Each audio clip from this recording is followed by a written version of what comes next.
ka, Axel. Bilis lang to.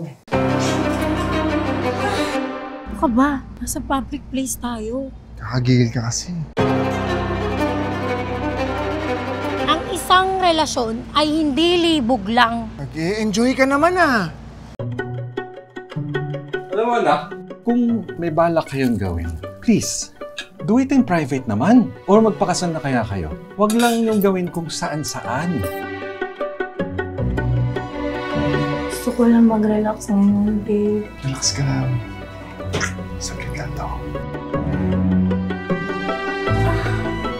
Axel, baka may biglang pumasok.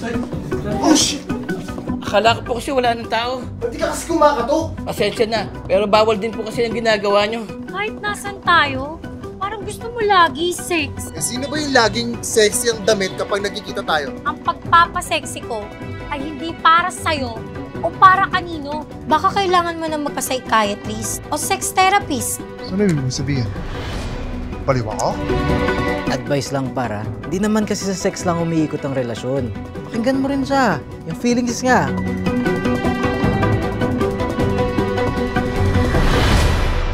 Ah!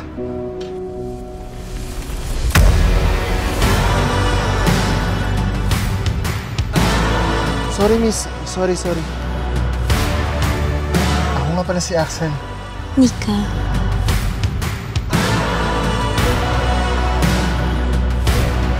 Parang gusto kong lagi na tayong magkikita. Sa tingin ko, minsan-minsan lang muna. Gusto ko munang ma-enjoy yung moment na magkasama tayo.